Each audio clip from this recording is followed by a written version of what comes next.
Bonjour et bienvenue dans cet épisode des petits pas. Aujourd'hui, nous allons parler nourriture.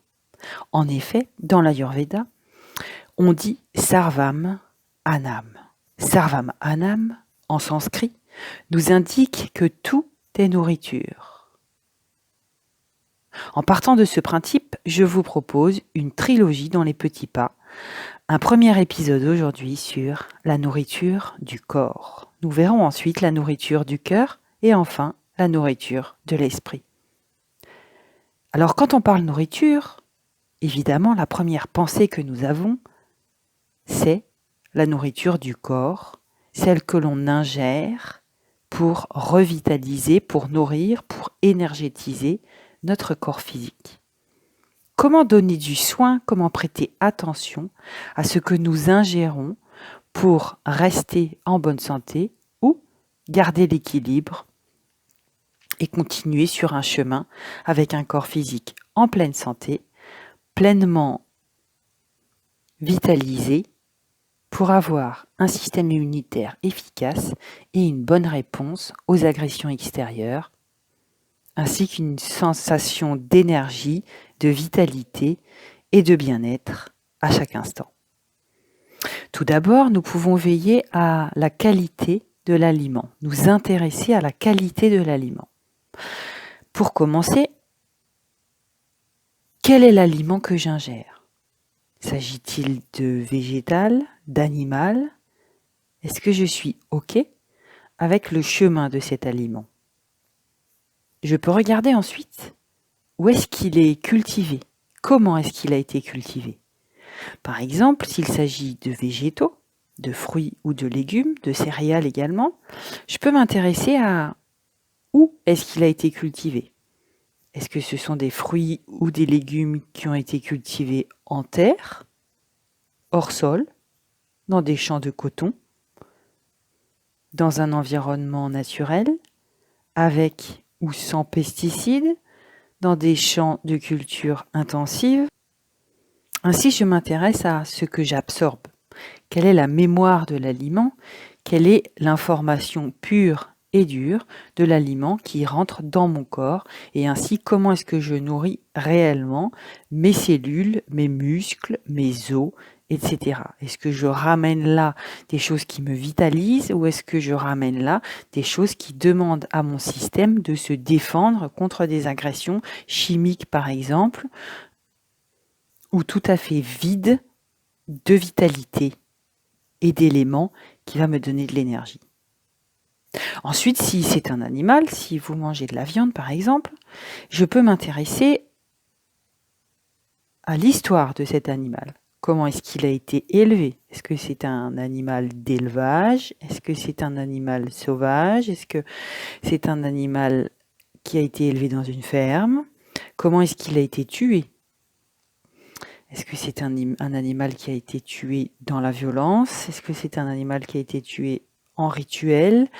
Est-ce que c'est un animal qui a grandi avec du stress ? Ou est-ce que c'est un animal qui a été heureux jusqu'à la fin de sa vie ? Ensuite, on peut aussi s'intéresser au mode de transformation de cet animal. Ensuite, une fois l'animal mort, quel est le chemin qu'a suivi sa chair depuis ce moment où la vie en a été retirée jusqu'à dans votre assiette. Une fois que nous avons pris soin de prendre conscience du chemin de l'aliment, depuis le moment où il a été planté ou bien où il est né et jusqu'au moment où il a été cueilli ou bien il a été abattu, nous pouvons aussi regarder à la cohérence de la saison, au moment où je le mange. En effet, on dit que le corps a besoin de se nourrir des aliments qui sont autour de soi au moment où nous sommes, à l'endroit où nous sommes. En effet, si la nature a pu se développer comme elle s'est développée, c'est bien que animaux et humains se sont nourris de ce qui était disponible autour d'eux. Se pourrait-il donc qu'il y ait une cohérence entre le moment où poussent les végétaux dans notre environnement et le besoin que le corps puisse en avoir ? Ainsi, on peut poser de l'attention sur l'aspect saisonnier de ce que nous mangeons et manger des légumes et des fruits de saison. Ensuite, nous pouvons veiller à la vitalité de ces aliments. À quel point est-ce que on les cuit, l'âge qu'ils ont, le temps finalement qui est passé entre le moment de la cueillette jusqu'au moment de l'absorption. Et plus on attend, et plus évidemment la vitalité s'amoindrit. C'est pour ça qu'on peut inviter à prêter attention au nombre de kilomètres, par exemple, qui ont été effectués entre l'endroit d'où vient l'aliment et l'endroit où vous le mangez. Évidemment, l'idéal, c'est de manger le légume de son potager ou de l'agriculteur du coin. Une fois que nous avons regardé ces différents aspects de vitalité, de saison, de localité également de l'aliment, est-ce qu'on peut aussi se demander d'être un tout petit peu conscient de l'éthique, de l'humain qui a participé à la culture et à l'acheminement des aliments? Est-ce que la relation est gagnant-gagnant avec l'agriculteur?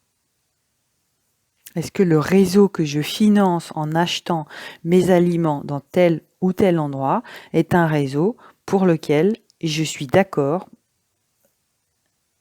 et qu'en achetant dans cet endroit-là, je soutiens en conscience cette façon de faire et ceux qui participent à cette façon de faire?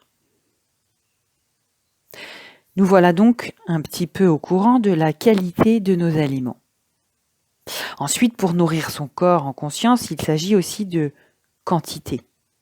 Dans l'Ayurveda, on nomme une quantité un anjali. Un anjali, c'est la quantité de nourriture que l'on peut mettre dans ses deux mains réunies, comme si on faisait une coupe avec ses deux mains.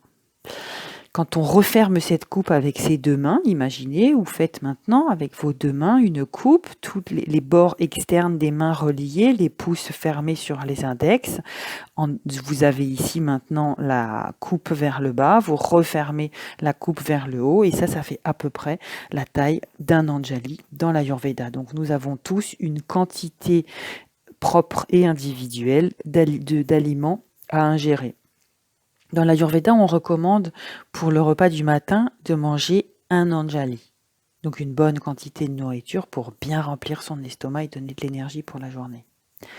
À midi, on recommande les 3/4, donc on garde un quart de l'anjali qui est vide. Et le soir, un demi, pour alléger le corps et ne pas se coucher avec l'estomac plein. Donc veillez à la quantité d'aliments ingérés. Maintenant que nous avons pris soin de la qualité et de la quantité des aliments pour nourrir notre corps physique, nous pouvons aussi voir le chemin que nous proposons à nos aliments entre notre bouche et notre estomac. Et alors là, qu'est-ce qu'il se passe? Mâcher. Il y a une invitation très forte dans la naturopathie ainsi que dans l'Ayurveda à mâcher. Un scientifique du siècle dernier se serait même soigné en changeant sa façon de manger et en se mettant à mastiquer. Mastiquer jusqu'à ce que l'aliment solide devienne liquide, et ainsi un petit jeu de mots nous invite à boire ce que nous mangeons et à manger ce que nous buvons. Ainsi, la proposition est de mâcher. Certains proposent 32 fois. Et c'est une invitation que je peux vous faire d'essayer un petit peu, de temps en temps, de mâcher 32 fois, et ça peut paraître très très long. Mâcher 32 fois pour ressourcer l'organisme. Dans l'Ayurveda, on dit aussi que l'énergie de l'aliment passe par le palais et par les dents, et que donc plus on va le garder longtemps en bouche, et plus l'énergie va pouvoir être intégrée par le corps. On dit aussi que le processus de digestion commence par l'effet de la salive sur l'aliment. Donc plus longtemps je vais mâcher et plus longtemps je prépare le processus de digestion. Ainsi mon organisme, mon système digestif a moins d'énergie à fournir pour la digestion et donc pour la régénération du système. Ensuite, pour les gourmands, Il y a une vraie explosion des saveurs quand on mâche un petit peu longtemps. Plus les goûts se déploient, les saveurs se déploient, et il y a là une belle aventure du plaisir et des sens dans le fait de mastiquer.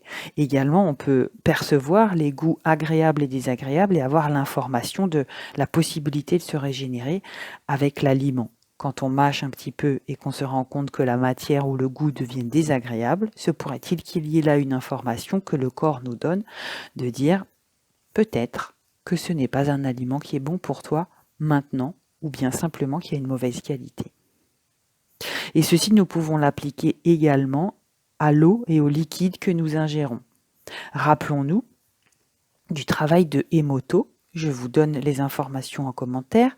Emoto, ce scientifique japonais qui a étudié la modification de la structure de l'eau selon la pensée que nous projetons sur la matière et sur l'eau. Ce qui me permet maintenant de vous parler de l'état mental du cuisinier. Effectivement, dans l'Ayurveda, on dit aussi qu'il y a 3 qualités pour les aliments et que l'état mental du cuisinier peut changer la qualité de l'aliment. Nous avons dans ces 3 états un premier que nous appelons tamas. Tamas, c'est une énergie qui descend, qui est lourde, qui nous amène à des pensées négatives, à l'inertie. Ce sont les aliments qui sont trop cuits, qui sont trop vieux et qui ont une mauvaise qualité, une mauvaise vitalité. Rajas. Rajas est une qualité des aliments qui agitent et qui excitent. Ce n'est pas régénérant, c'est activant et excitant. Ça crée du mouvement. Et enfin, sattva. Sattva qui nous emmène à un aliment conscient, qui régénère, qui vitalise, qui invite des pensées positives, qui met l'esprit en clarté, en conscience et en intelligence. Un aliment qui ne serait pas de meilleure qualité, de meilleure fraîcheur, parce qu'il y a des moments dans la vie où ce n'est pas forcément possible de se fournir avec des aliments de très très bonne qualité.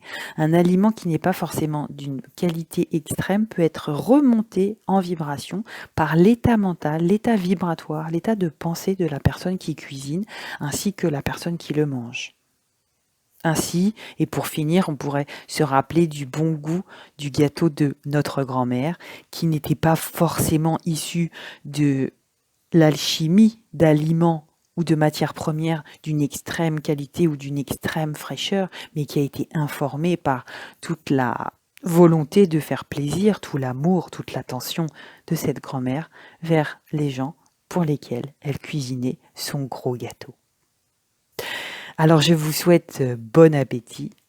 Je vous invite, si cette vidéo vous a plu, à cliquer, liker ou vous abonner. Et je vous donne rendez-vous dans une prochaine vidéo pour la nourriture du cœur. À bientôt!